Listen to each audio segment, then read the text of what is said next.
Olá, eu sou o Raid e sejam bem-vindos a mais um vídeo deste canal. Hoje trazendo mais uma recomendação de mangá, sendo que hoje eu estou trazendo de My Food Looks Very Cute, ou Minha Comida Parece Ser Muito Fofa.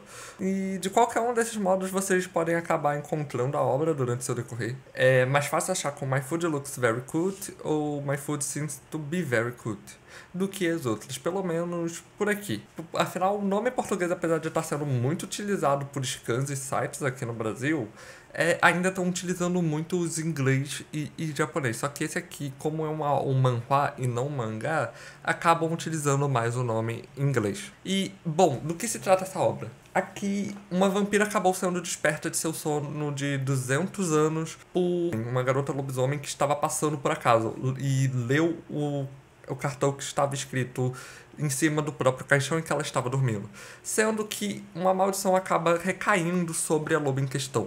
Sendo essa maldição que ela vai ter que se tornar meio que o depósito de sangue da vampira durante pelo menos um ano. Ou seja, ela vai servir de comida para a vampira durante o decorrer de um ano inteiro. Essa é uma obra que nos deixa muitos mistérios já em seu início, com a própria vampira falando logo no primeiro capítulo, enquanto elas estão indo para a cidade, que a loba esquecerá disso após o humano em questão.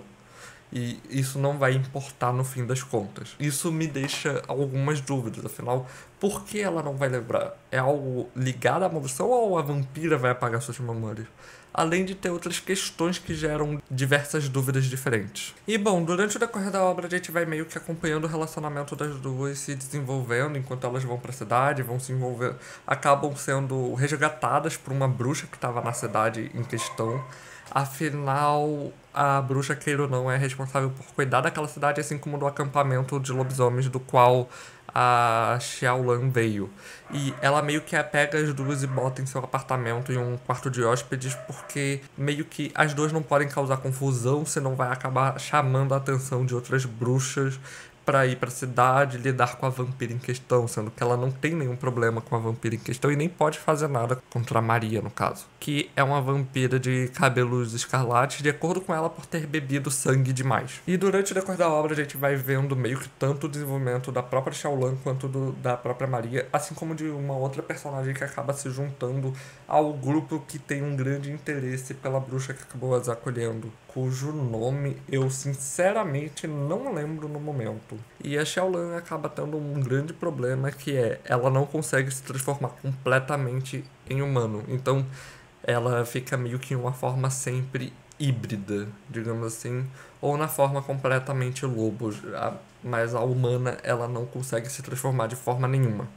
enquanto outros lobisomens conseguem. Essa é sendo a razão, inclusive, pela qual ela não podia sair do acampamento, mas acabou escapando, onde encontrou a Maria e depois foram para a cidade grande. Inicialmente, todo mundo achando que elas estavam fazendo cosplay. Afinal, estão na era atual e não mais em 1800, até 1900, de certa forma, onde cosplay não era tão conhecido e tão difundido como na época atual. A história própria se passa em 2020, se eu não me engano, e existe uma associação de bruxas que tentam manter o mundo salvo. Existem outros monstros por aí. Tanto que a própria Maria e Xiaolan começam a trabalhar em um bar noturno onde os monstros vão e meio que se revelam. O próprio bar tem uma górgona que trabalha lá, assim como a dona de lá é a vampira que transformou a Maria em vampiro lá séculos antes. Assim como também tem uma kitsune que frequenta o local e acabou meio que se apaixonando pela própria Xiaolan e tudo mais. Então meio que a gente vê essa relação das duas evoluindo, enquanto elas próprias vão evoluindo durante o decorrer, conseguindo se adaptar à nova vida na cidade grande durante o decorrer e desenvolvendo os sentimentos uma pela outra também.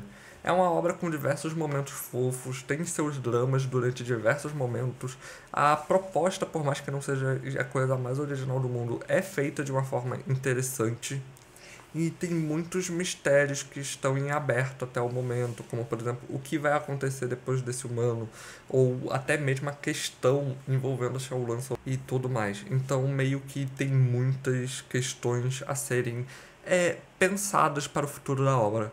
O traço eu particularmente acho muito bonito, os personagens em questão eu acho muito bonitos pelo traço, pela arte. Os personagens eu acho eles em sua maioria bem interessantes, eu me importo com eles. E eu particularmente é uma obra que eu acho que sim, vale muito a pena ser lida caso você ainda não a tenha lido. Então fica aí essa sugestão para vocês que ainda não leram essa obra. Eu acho ela bem divertida, ela tem diversos mistérios, diversas questões a serem levantadas. E, particularmente, eu acho a obra bem divertida.